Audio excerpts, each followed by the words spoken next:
On Monday Night Football, the Tampa Bay Buccaneers beat the New York Giants 25-23. The Bucs are now 6-2. The Giants are now 1-7. And the Buccaneers actually had to make a comeback to win this game. Kind of surprising. The Giants actually led 17-15 going into the fourth quarter. In fact, there was a moment where the Giants had the lead and the ball. Now, their quarterback had a bad turnover and cost them the game, in my opinion. But we'll talk about that in a minute. First, I got to say that it felt like a perfect storm that led to Tampa Bay struggling a little bit in this game. You had the Buccaneers on a high note. They'd won 2 games in a row going into Monday. They were playing a coach, Joe Judge, who knew Tom Brady in New England and kind of had some familiarity with Tom Brady's habits on offense. Remember, Joe Judge, the former Patriots assistant. The Buccaneers are dealing with injuries. Their receiver, Chris Godwin, is out. Tom Brady was literally throwing passes to guys named Tanner Hudson and Jaden Mickens, guys I'd never heard of and aren't really high-level, receivers in the NFL. One's a tight end, actually. And, we're also seeing Tom Brady is still learning how to work with Mike Evans. I think the problem is style a little bit, where Tom Brady has always been led by precision as a quarterback. And Mike Evans, by default, is a imprecise player, where sometimes you just say, my guy's better, and throw a jump ball to Mike Evans. And Tom Brady has never been that guy. He always relies on controlling everything he can control to make sure he wins. Tom Brady's never been a guy that throws up 50-50 balls, so he's still getting comfortable with that, in my opinion.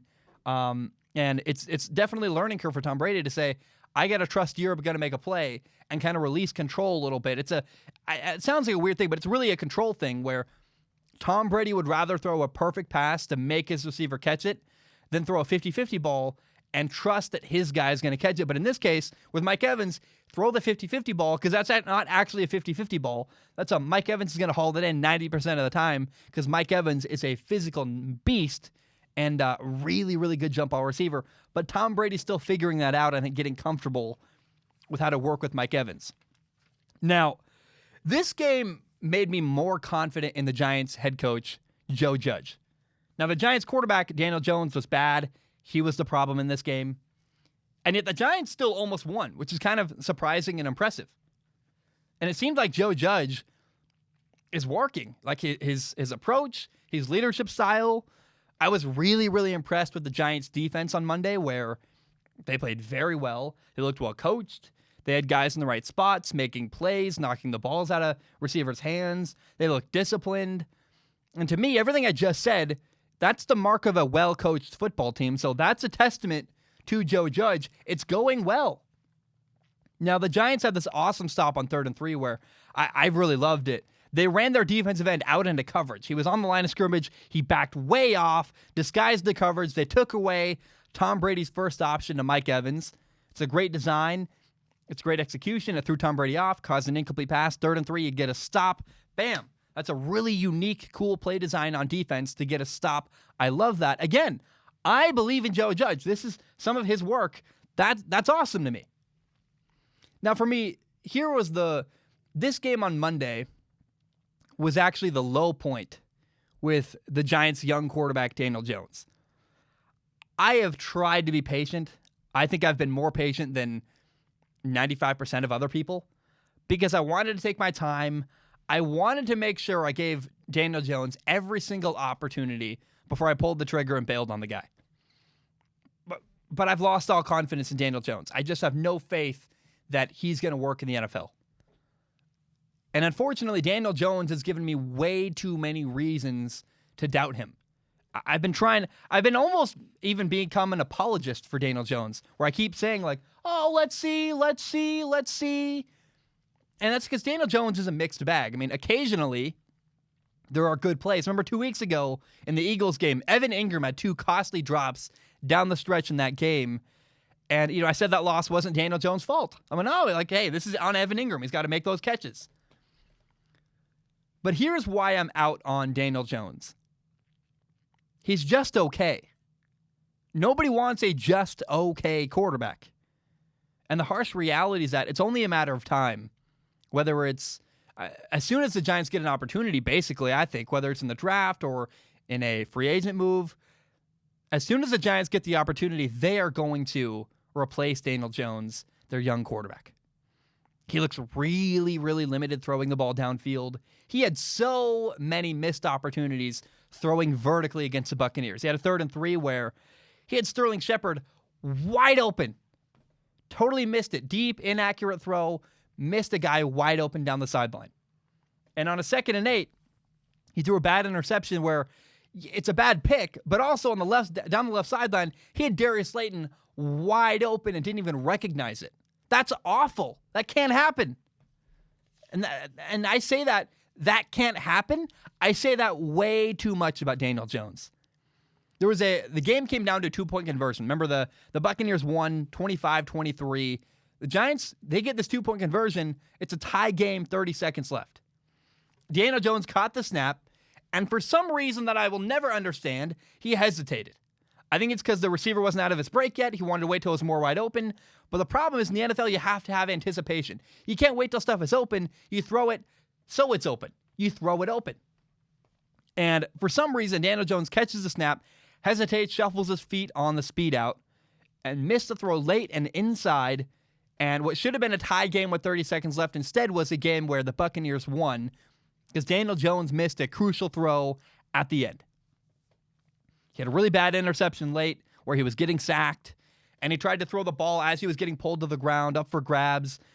And I really felt like I could hear New Yorkers in their living room yelling, going like, "What are you doing?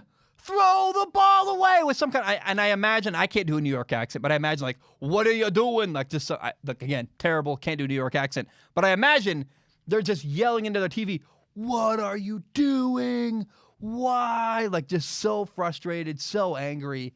And they have total reason for that. I mean, that's a horrible interception that should not happen. Now, I've had compassion for Daniel Jones, and I still do. I hate watching a young quarterback fail. I really have a heart for guys in the NFL. And I have compassion for Daniel Jones. I look at his situation and I go, there's no Saquon Barkley. Saquon tore his ACL. The team around him isn't very good. It's the first year of the new offense. Also it's COVID and there's a bunch of crazy stuff going on. It was a really tough offseason. But unfortunately, everything I just said is an excuse. And I don't have patience for those excuses anymore. Because I realized, I'm saying, hey, it's, first year in a new system and bad team around him and this and that. And then I realized that Joe Burrow and Justin Herbert are also young rookie quarterbacks and brand new offenses with teams that aren't very good. And Joe Burrow has already nearly mastered his offense. And the problem isn't that Daniel Jones is always awful. The problem is that he's never great. How many times have you watched the Justin Herbert game this year and gone, oh my gosh, that's an amazing throw. That's an amazing run. That's a huge, gigantic ball. That's amazing. Or you watch Joe Burrow and you go, that's a perfect throw. That's a great read. I have had way more of those moments for Justin Herbert and Joe Burrow than I ever had in the entire career of Daniel Jones. And Daniel Jones is in his second year in the NFL. That's horrible. That can't happen. The best game of Daniel Jones' career was last year or either his first game against the Buccaneers where he had that crazy win, the game-winning touchdown, or week 16 against the terrible Washington team where Daniel Jones had 5 touchdowns. So there are 2 moments in Daniel Jones' entire career where I went, oh, wow. But that's it. And most of Daniel Jones' career has been going, maybe he'll get better? So I'm tired of waiting. Why should we wait? We've seen what can happen with a rookie quarterback who's really talented. Joe Burrow, Justin Herbert, that's the comparison. And I realized, I'm making excuses for Daniel Jones that don't add up because Justin Herbert, it wasn't a problem learning a new offense. Joe Burrow, it wasn't a problem learning a new offense. So therefore, the problem has to be Daniel Jones. And Daniel Jones' problems are adding up. Turnovers are really bad. He's got no pocket awareness. He keeps missing throws. He looks very limited throwing downfield.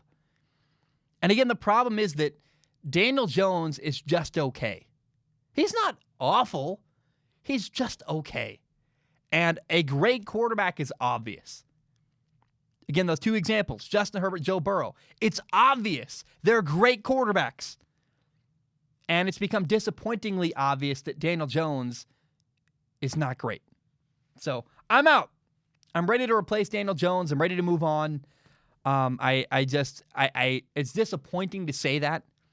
I hate bailing on a young quarterback, but I've reached the end of my line and I'm done. I don't have any more faith in Daniel Jones. It's not going to work. He's getting shown up by other quarterbacks around him, and I'm done. I'm done waiting for him to succeed, and I think it's time to move on. Now, it's also worth noting on Monday Night Football, I loved the uniforms they wore. The Giants had this all-white uniform with, blue numbers and a red outline. It reminded me of the Bill Parcells era, where you watch like a Football Life with Bill Parcells and Bill Belichick and those old Giants teams with the all-white.